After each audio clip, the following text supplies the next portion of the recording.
con la intención de contribuir al esclarecimiento de algunos de los temas centrales que están marcando y seguirán marcando en los próximos años la realidad política y social a nivel mundial y en el Estado español, inauguramos en Canarias Semanal el nuevo espacio Debates a Contracorriente. Un programa con el que pretendemos estimular la libre confrontación de ideas y argumentos con el convencimiento de que esta práctica es imprescindible para la formación de un espíritu crítico que sepa diferenciar los prejuicios y las creencias de los planteamientos plausibles basados en evidencias y razonamientos lógicos. Este nuevo espacio comienza su andadura con un debate en torno a la izquierda y su capacidad o incapacidad para ofrecer alternativas a la crisis capitalista global, en el que participa la doctora e histórica militante comunista Nines Maestro y el profesor de Historia y colaborador habitual de Canarias Semanal, Manuel Medina. Un programa sin duda polémico y en el que ambos se pronunciaron sin reservas sobre cuestiones especialmente controvertidas, que emitiremos en breve para nuestros seguidores y sobre el que les ofrecemos en esta primera parte sus puntos de vista sobre la compleja situación política de Latinoamérica y el papel que en esta región desempeñan los llamados gobiernos progresistas. Buenas tardes, Nines, y muchísimas gracias por acudir a nuestra llamada para participar en este primer debate a contracorriente. Buenas tardes, Cristóbal. Encantada de estar con vosotros en Canarias Semanal. Igualmente, Manolo, buenas tardes y muchas gracias por participar en nuestro programa. Hola, Cristóbal. Nos gustaría conocer su opinión acerca de la realidad política de Latinoamérica, una región donde, por lo agudas que son las contradicciones económicas y sociales, muchos pensaron que jamás tendrían cabida los planteamientos socialdemócratas. Quisiéramos saber si, en su opinión, finalmente estos planteamientos pueden haber penetrado en esta región y también, aunque sabemos que se trata de países muy diferentes y con procesos políticos también muy diversos, conocer su opinión acerca de los llamados gobiernos progresistas.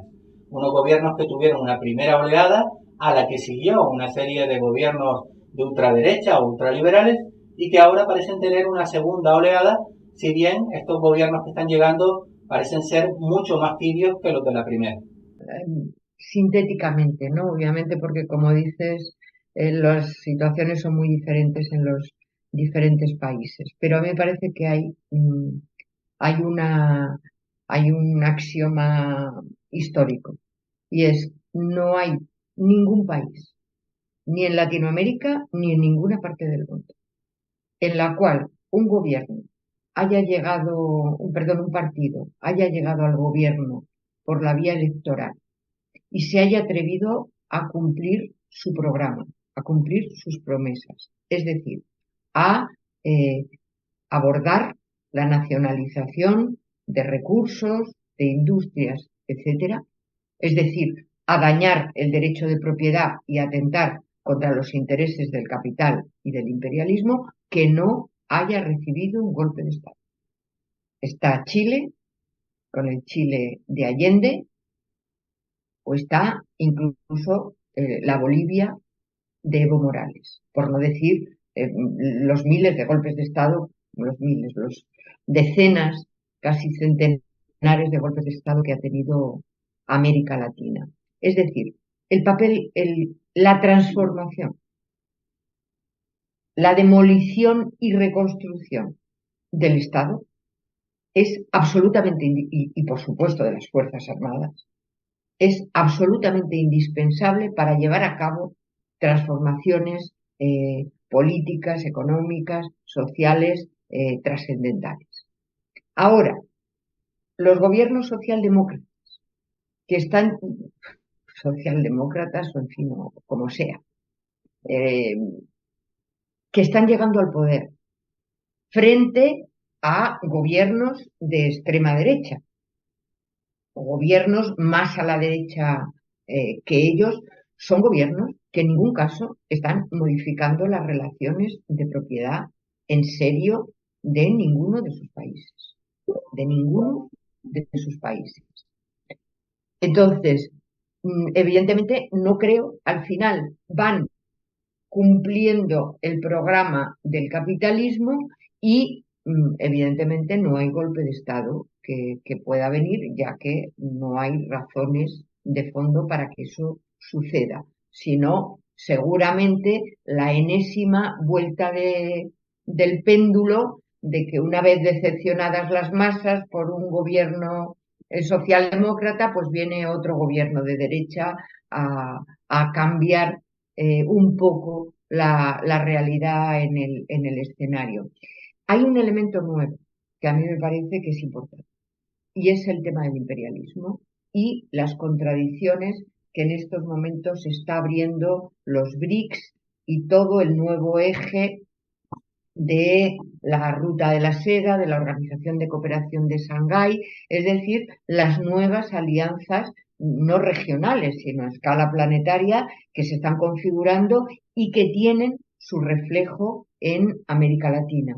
Es decir, diferentes gobiernos pueden probablemente valorar en qué medida pueden hacer algún gesto de alejamiento del imperialismo más duro, que es el de la Unión Europea y Estados Unidos, para intentar procesos de reconfiguración de la soberanía nacional, de la independencia, relaciones comerciales diferentes con las grandes potencias que obviamente son Rusia y China, ¿no? Fíjate, yo hace 40 años, una reflexión de hace 40 años, y la voy a reproducir aquí, es una vieja reflexión. Yo me planteaba hace ese tiempo si en América Latina sería posible alternativas socialdemócratas como las que se estaban dando en Europa, donde el poder, un poder además con una enjundia de experiencia histórica, como el inglés, el francés o cualquier otro europeo, si allí podrían darse las condiciones para que se dieran esos fenómenos. El fenómeno del reformismo, la socialdemocracia. Yo llegaba a la conclusión en aquel entonces que no era posible. Y es que, claro, la realidad latinoamericana era tan drástica que no posibilitaba medias tintas. Y no sería porque no se intentó. Hubo en América Latina intentos de experiencias, incluso algunas de ellas protagonizadas por militares. Estoy pensando, por ejemplo, en Bolivia, hubo un general que ahora no recuerdo su nombre, Torres, el general Torres, que esto de repente empezamos a escuchar sus discursos, sus pronunciamientos, la organización popular y tal, pero que duró poquísimo tiempo. Ahora en este momento no creo que llegara ni a un año. Luego en Ecuador hubo otra experiencia, creo que fue en Ecuador o Perú, hubo la experiencia de Velasco Alvarado, otro general, que intentó toda una serie de medidas reformistas y tal, ¿no? Que no agradaban, obviamente, a Washington, pero que intentó implementarlas. Y bueno, y no hablemos ya incluso de experiencias anteriores, Perón en la Argentina, etcétera, ¿no? Pero en aquel entonces yo pensaba que no era posible. Sin embargo, en el curso de los últimos años, han empezado a aflorar en América Latina toda una serie de proyectos reformistas. Proyectos reformistas que tienen una serie de peculiaridades que han hecho posible que no un escaso número de gente, tanto en Europa como en la propia América Latina, hayan simpatizado con ellos, ¿no? En principio, porque han mantenido una actitud, yo diría que valiente, a lo mejor es otra cosa, pero por lo pronto me voy a conformar con calificarla de valiente, de posicionarse favorablemente a Cuba o incluso favorablemente a la revolución nicaragüense. Y eso, claro, eso ha suscitado el entusiasmo y, claro, es que por otra parte, hasta es comprensible. Es decir, la Unión Soviética dejó de existir en 1991 y durante todas estas décadas no ha parecido materializarse ninguna esperanza concreta, salvo la específica de Cuba y párame de contar, y párame de contar. Entonces, todas aquellas experiencias que empezaron a aflorar en Ecuador, Bolivia, etcétera, Brasil, la propia Argentina, etcétera, yo creo que carentes de ninguna argumentación, empezaron a suscitar el entusiasmo y la adhesión de miles, si no millones, de personas. Claro, pero te ponías a analizar en qué consistían las reformas que se realizaban en esos países y llegabas necesariamente a la conclusión de que se trataba de reformas o asistenciales, que además pretendían justificarse. Es que allí hay una bolsa de comida, y hay una bolsa de ayuda, una bolsa de tal, pero sin capacidad ninguna para transformar aspectos fundamentales de la economía de esos países, de la economía ni de los países. En algunas ocasiones se sostenían actitudes rebeldes en relación con Washington, pero lo esencial no cambiaba. Sucedió que todas aquellas experiencias se agotaron, y se agotaron por la vía electoral o por la vía simple y llana del golpe de Estado institucional protagonizado en muchas ocasiones por los jueces, por presiones institucionales, etcétera, etcétera. Y ahora se está produciendo un fenómeno que tiene sus similitudes con la alternancia que se produce en Europa de la nueva ola. Ahora se llama la nueva ola. Una nueva ola que, como sucede al final de las marejadas, las últimas olas ya vienen degradadas. Fíjate tú hasta qué punto que en Brasil, por ejemplo, Lula ha tenido que nombrar a un vicepresidente del Opus Dei, que va a jugar el papel de comodín entre él y la derecha, la poderosa derecha de su país, con una mayoría institucional que no lo capacita para transformar nada. Sin embargo, tanto los palmeros latinoamericanos como los palmeros europeos están aplaudiendo y viendo, es decir, suscitando la creación de una imagen de Lula como que va a ser el unificador de América Latina. Y eso es grave. Eso es grave porque si te pones a analizar, eso crea expectativas en sectores de la población nuestra, no estoy hablando ahora de otro país, de la nuestra, expectativas de cambios que no se van a producir y que van a ser tan frustrantes como en un momento determinado fue Tsipras con Syriza en Grecia. Y los efectos que eso tiene a la larga en la formación ideológica de la gente y en el compromiso, incluso en el compromiso político que la gente pueda adquirir para transformar las cosas, eso es letal. Eso acaba con todas las expectativas. Y por eso, en muchas ocasiones, yo creo que hay que plantearse si la actitud correcta es hacerse eco de ese mismo tipo de aplauso que le está dando determinada izquierda, entre comillas, europea, o por el contrario, hay que empezar a desmentirlo, a desenmascararlo y a ponerlo a flote. A mí el último proyecto de Pablo Iglesias me parece muy sugerente. Y ya no le ha bastado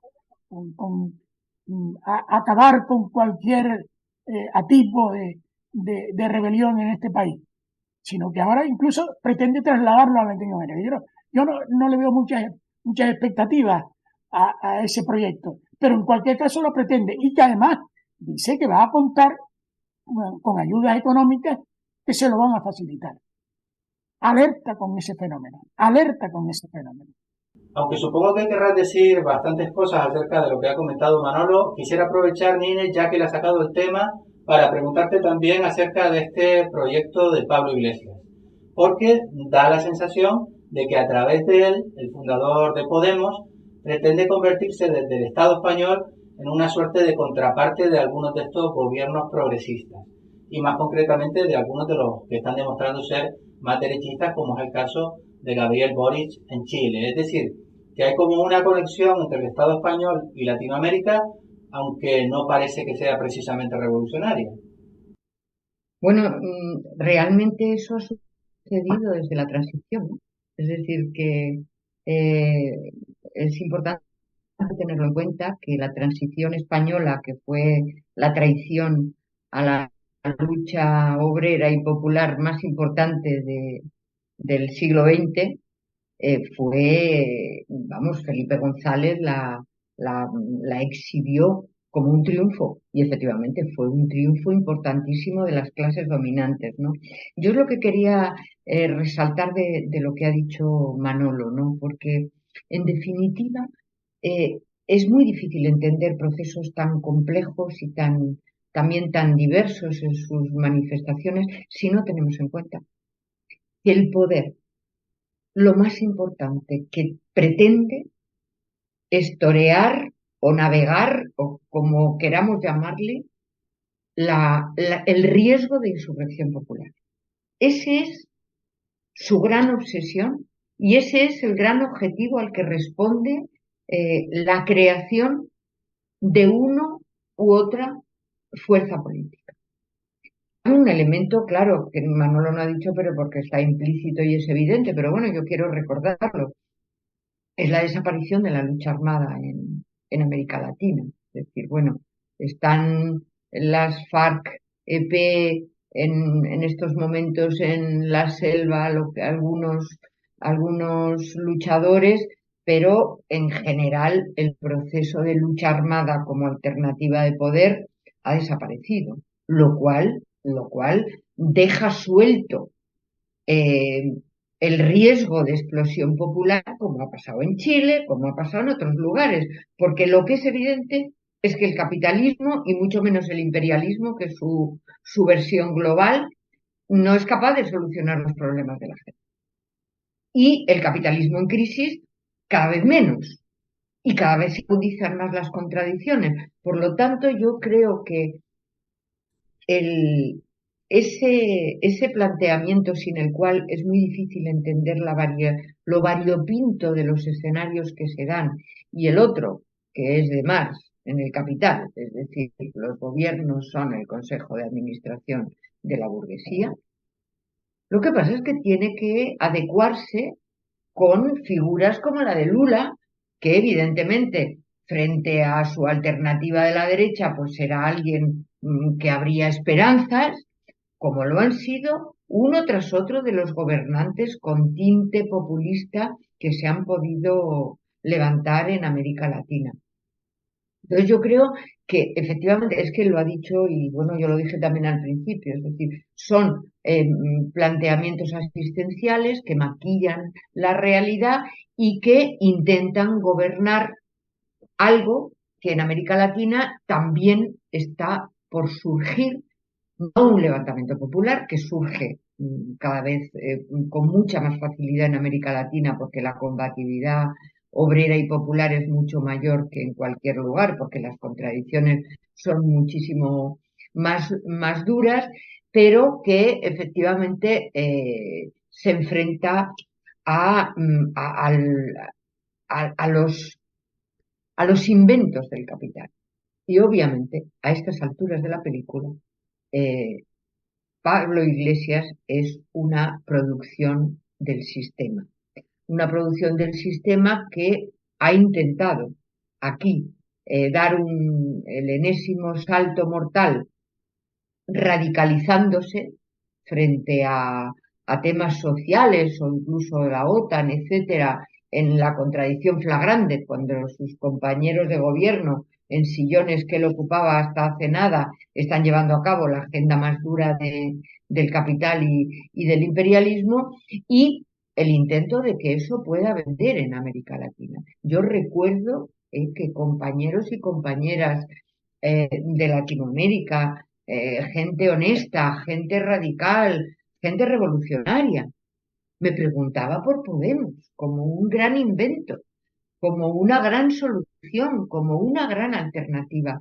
Es decir, eh, para algún tipo de izquierda quizá un poco más ingenua, lo que venga de Europa parecen, y en especial del Estado español, pueden parecer, como tú decías, Cristóbal, inventos que puedan resolver los problemas que de alguna manera son los mismos que los nuestros. Y es cómo se construye una izquierda revolucionaria capaz de hacer que las insurrecciones populares, que la desesperación de la gente, porque no puede seguir viviendo como hasta ahora, no acabe en una masacre, sino que se abra el camino para la destrucción del capitalismo y la construcción del socialismo. Esa es la gran tarea. Esa es la gran tarea y desde luego no tiene nada que ver con Pablo Iglesias. Al contrario.